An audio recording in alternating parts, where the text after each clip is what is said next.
first of all, thank you for coming out. How's you. everything going at? Good, good. Lot of things going on. I acquired a second practice. We just started a Ooh, spa, a medical spa. congratulations. You have to come. It's Wow. state of art. I invite you to come here, there. When I are you officially opened? And uh, we we've started seeing patients, but we haven't done a grand ceremony okay. because I have so many things. I want to see how the flow goes, and Yep. then we'll move on. It's a lot of pieces still there, but yes, we are functional. Okay, so in terms of spa, tell me more about that. What are you guys doing? Because So right now you've got it's a general practice for gen- dentistry. general dental practice. I'm actually a periodontist. I'm a Yep. gum specialist, right? Yep. So, but I do have a general practice in Sterling, Okay. where general dentist sees patients every day. But I acquired a second practice in Falls Church. Nice. That's the same, general practice, but I go once a week to see patients. And right here in heart of Tyson's on Old Courthouse Road. So Evolve is a name. It's a medical aesthetics, So this is a third place? yeah. Wow. And you just did it in the last year? What? Acquire the second practice and Second the practice 22, February 22, okay. and third practice just 4 months. Okay, so Like, I mean, every year, you're just like popping them out.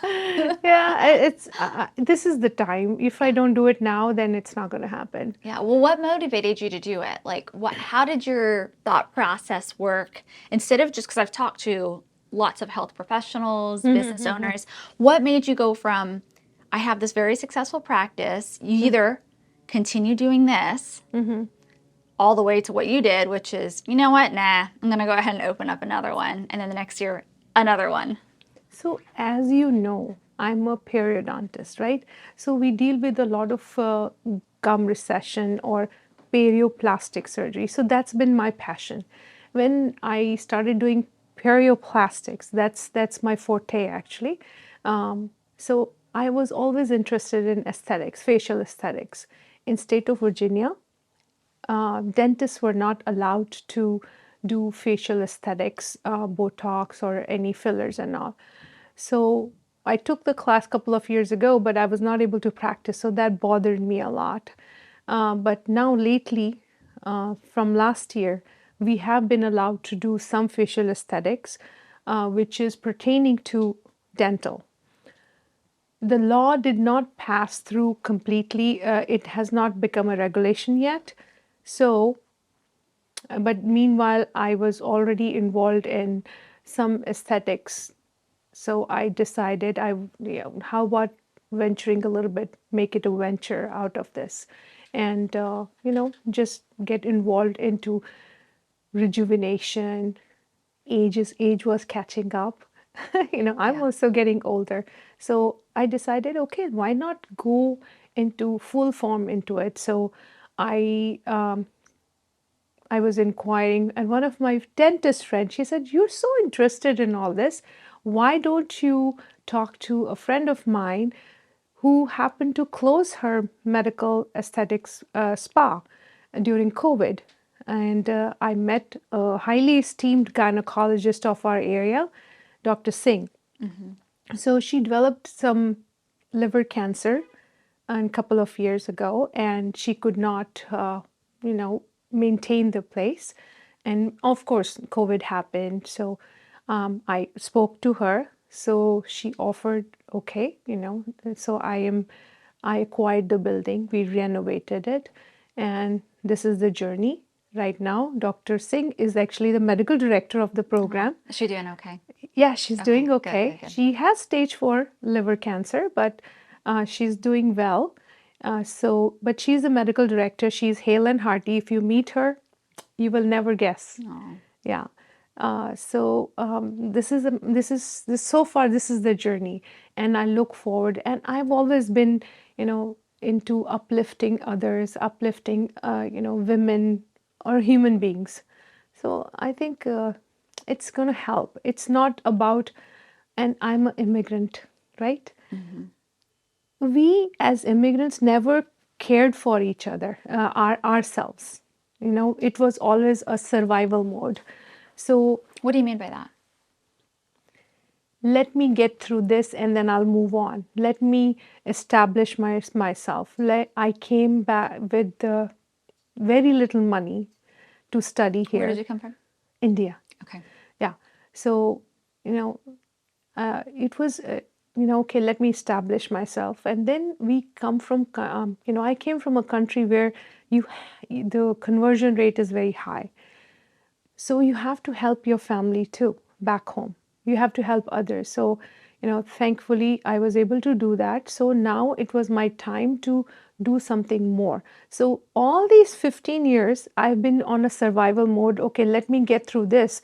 And kids have grown up. My daughter's in college. So it was very empowering that I was able to do things which I wanted to do. So now is the time, and now it's time to move on to next chapter of my life, be into business, and actually perform, and not just work for others, and just take home whatever you want. So Still yeah, like your second wind. The yeah, first I win was guess. building your first practice, Yeah, and now you're like, all right, yeah, let's go. second. And I think it's I when we are all women team, so that really I love it. I'm like, what, women can do so much, and they all have ideas, and we all help each other. There are local, other groups I've been connecting now, and I see how everybody's so helpful, and how we are, uplifting each other. So I'm loving it. I'm loving the business aspect of it. So I think the spa has empowered me to get started on that. And medical aesthetics, it's not about only, Botox or fillers. It's about self-confidence. It's about how I look. Why do we do makeup? Yeah. So I think those thought processes started, get nourished, and I'm very fortunate that I'm associated with um, Dr. Singh. She's a gynecologist, so she's kind of like a mentor to me right now. That how women go through so many things. It's just not for women. We do a lot. We have the innovative technology now, latest innovative technology for rejuvenation of oneself. It can be a man or woman. I mean, there's no differentiation of, it's just that this is more popular in women, and I am a woman, so I believe in it. Yeah. Who were you as a little girl? Who was I? I was very jolly, very playful, tomboyish, always on the run, and I loved people. I loved people, and I still love people. And I think that little girl is coming back. That's all I can say. Yeah. So thanks for touching that point. That little girl is coming back. When did you move here from India? How old were you? 1998, January 14th. You remember? Okay. Yes, I do. I do. I do. Was it I a do. special day, special moment? Oh, Or you well, just got a really good you memory? you want to know the story? My story is that I was a young, happy girl, as I told you, very entrepreneurial and always on the go, always making friends, people happy. Got engaged to someone in India, and he was here. This is how actually my journey of America started. I met somebody. We have arranged marriages in India, used to have it, they still have it. And this guy came back, to America, and 6 months we were like, okay, how are we going to come here? This, that, arrangements, and all of a sudden he breaks the engagement. And I had met him once only. By the time I had already planned to study here, because you cannot practice unless you take some exams and get certified and all. My dad said, well, you can still go if you want. So he was very progressive. So I said, okay. So 97, I graduated. 98 January, I was here. 14th Jan. So that's how I remember the date. So I'll never forget. Unfortunately, my dad passed away in India in a car accident in 6 months. First child of the family. Dad was helping me with the tuitions to, survive here. Now, first child of the family, the oldest. What do I do? So survival mode started. Started working part-time, took the exams, met my lovely husband. He was actually very supportive. He was a good friend at that time. We were friends for a couple of years, and took my exams, went back to school, got married to him. So the survival mode was always there till, I think, you don't know. You were new in a country, but all of a sudden things happened. So it was rough. Now, in India, that has nothing, like you said, it's not about background or nationality or anything. It's just as a human. Is that? Yeah, it's a Yeah, human. It yeah. has nothing to do with which human being should be allowed to kill another human being, or is it, how does it make it right? Yeah. I think that's my analogy. Yeah. Yeah, I think that's why I'm so emotional. Yeah, but thank you for calling me for this. So back to my little girl. That's how I was, and I think I'm coming back after 50.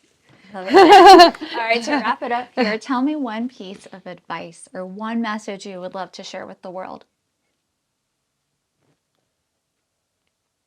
Be authentic. Don't lose yourself. You'll never be happy. You'll never be happy. Be authentic. Don't lose yourself. I think, yes, if you are yourself, everything settles down. I love it. Yeah. Thank you. Yeah.